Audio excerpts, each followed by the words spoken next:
എന്നാണ് CPM-ന് ജമായത്തെ ഇസ്ലാമിയോട് വിരോധം തുടങ്ങിയത്?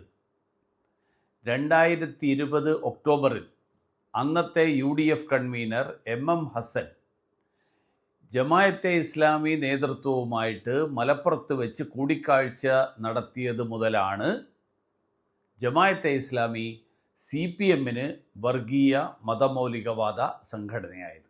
അതുവരെ, അതായത് 2019 വരെ നിരവധി തെരഞ്ഞെടുപ്പുകളിൽ കേരളത്തിൽ CPM-നൊപ്പമായിരുന്നു ജമായത്തെ ഇസ്ലാമി.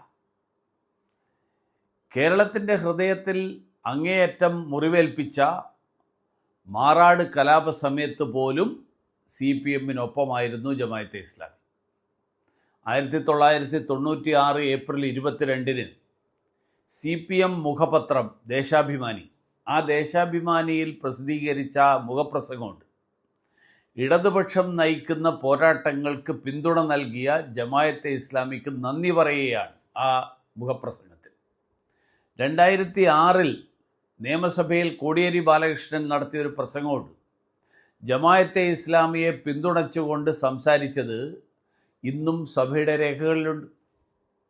ഇനി 2009 ലോക്സഭാ തെരഞ്ഞെടുപ്പ് നടന്നപ്പോൾ ജമായത്തെ ഇസ്ലാമി പരസ്യമായി CPM സ്ഥാനാർത്ഥികളെ പിന്തുണച്ചു.